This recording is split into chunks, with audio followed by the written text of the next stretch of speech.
আজ আপনাদের সাথে মাছের একটি দুর্দান্ত স্বাদের রেসিপি নিয়ে চলে এসেছি। শীতকালে বিভিন্ন ধরনের শাকসবজি রং বেরঙের পাওয়া যায়, আর সেই শাকসবজিতে বিভিন্ন রকমের কিন্তু রেসিপি আমরা তৈরি করে থাকি।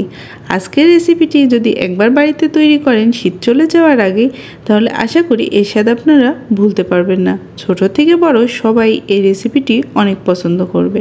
তবে চলুন রেসিপিটি দেখে নিই। এখানে আমি 5 টুকরো রুই মাছ নিয়ে নিয়েছি। এই রেসিপিটি রুই, কাতল বা যে কোনো মাছ দিয়ে আপনারা তৈরি করে ফেলতে পারবেন। অ্যান্ড সামান্য পরিমাণ হলুদ, লবণ আর ঝালের গুঁড়া দিয়ে মাছটাকে 10 মিনিটের জন্য ম্যারিনেশন করে নিচ্ছি। এইভাবে মাছের সাথে হলুদ, লবণ এবং ঝালের গুঁড়া মিশিয়ে নিলে মাছের আষ্টে গন্ধটি অনেকটাই কমে যায়। এখন মাঝারি সাইজের 2টি পেঁয়াজ নিয়ে নিয়েছি। পেঁয়াজগুলোকে স্লাইস করে কেটে নেব। এই রেসিপিটি তৈরি করতে তেমন বেশি কোনো মশলা বা উপকরণের প্রয়োজন হবে না। নিয়ে নিয়েছি 1 মুঠা পালং শাক। এই রেসিপিটি কম মশলাতে খুব স্বাস্থ্যকর একটি রেসিপি তৈরি হবে। পালং শাকগুলো একটু বড় বড় সাইজ করে কেটে নিয়েছি। আর এখানে নিয়েছি সামান্য পরিমাণ ধনিয়া পাতা।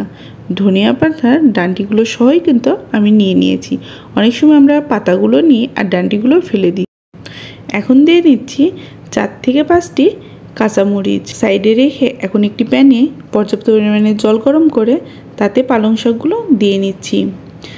5 মিনিটের মতো পালং শাকগুলো গরম জলে রেখে সামান্য সিদ্ধ করে নেব। 5 মিনিট পরে পালং শাকগুলো জল থেকে তুলে নিচ্ছি। তবে অতিরিক্ত সিদ্ধ করা যাবে না, এতে পালং শাকের রং নষ্ট হয়ে যাবে। এখন একটি বোলের মধ্যে বরফ জলের মধ্যে পালং শাকগুলো ভিজিয়ে রাখবো 10 মিনিটের জন্য। এতে করে পালং শাকের পারফেক্ট রং একদম ঠিক থাকবে। সাইডে রেখে এখন একটি প্যানের মধ্যে তেল গরম করে মাছগুলো ভেজে নিচ্ছি। মাছগুলো খুব কড়া করে ভাজার প্রয়োজন নেই। হালকা ব্রাউন কালার হয়ে গেলে মাছগুলো নামিয়ে নেব। আমার আজকের রেসিপিটি একবার যদি বাড়িতে তৈরি করেন, ছোট থেকে বড় সবাই অনেক পছন্দ করবে। এবং এই রেসিপিটি শীতের দুপুরে বা রাত্রিরে ভাতের সাথে কিন্তু খেতে অনেক দুর্দান্ত স্বাদের লাগবে। সবগুলো মাছ ভেজে নিয়ে তুলে নিয়েছি। ওই তেলের মধ্যেই দিয়ে নিলাম একটি শুকনো লঙ্কা আর 2 পিস দারুচিনি ফোড়ন। শুকনো লঙ্কাটি একটু কালো হয়ে গেলে তার মধ্যে দিয়ে নিচ্ছি 1/2 চামচ জিরা। কিছুক্ষণ নেড়েচেড়ে ভেজে নিয়ে সুন্দর একটি ফ্লেভার আসলে এর মধ্যে দিয়ে দেব আগে থেকে কেটে রাখা পেঁয়াজ কুচি। পেঁয়াজগুলো কিছুক্ষণ ব্রাউন কালার করে ভেজে নেব। পেঁয়াজগুলো হালকা ব্রাউন কালার হয়ে গেলে এর মধ্যে অ্যাড করে দিচ্ছি সামান্য পরিমাণ লবণ। এখন কিছুক্ষণ নেড়েচেড়ে এর মধ্যে থেকে অ্যাড করে দিচ্ছি ধনিয়া পাতা, পালং শাক আর কাঁচামরিচের পেস্ট। দেখতেই পাচ্ছেন পালং শাকের রং একদম কিন্তু পারফেক্ট আছে। অ্যাড করে দিচ্ছি বাকি মশলাগুলো। দিয়ে নিয়েছি 1/2 চামচ ধনিয়া গুঁড়ো, 1/2 চামচ আদা জিরা বাটা, 2 চামচ কাঁচামরিচ পেস্ট। সব মশলাগুলো দিয়ে খুব ভালো করে হালকা আঁচে কষিয়ে নিচ্ছি। অ্যাড করে দিচ্ছি 3 চামচের মতো টক দই। টক দই আমি আগে থেকে ফেটিয়ে নিয়েছি। মিডিয়াম আঁচে মশলাটাকে কষিয়ে নিচ্ছি।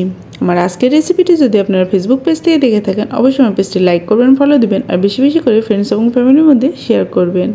আমার ইউটিউব চ্যানেল থেকে দেখে থাকলে অবশ্যই চ্যানেলটি সাবস্ক্রাইব করে রাখবেন এবং পাশে থাকা বেল আইকনটি ক্লিক করে রাখবেন।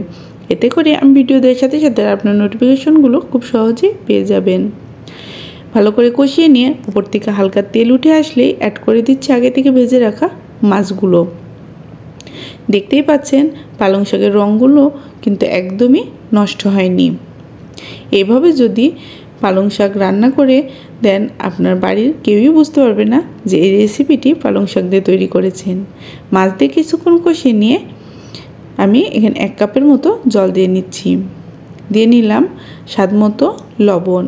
যেহেতু আমি আগে অল্প পরিমাণ লবণ ব্যবহার করেছি, তাই এখানে স্বাদ মতো লবণ দিয়ে নিলাম। কিছুক্ষণ ফুটিয়ে নিলে একদম পারফেক্টভাবে আমার মাছের ঝাল রেসিপিটি তৈরি হয়ে গেছে। দেখে কতটা লোভনীয় লাগছে আশা করি আপনারা বুঝতে পারছেন।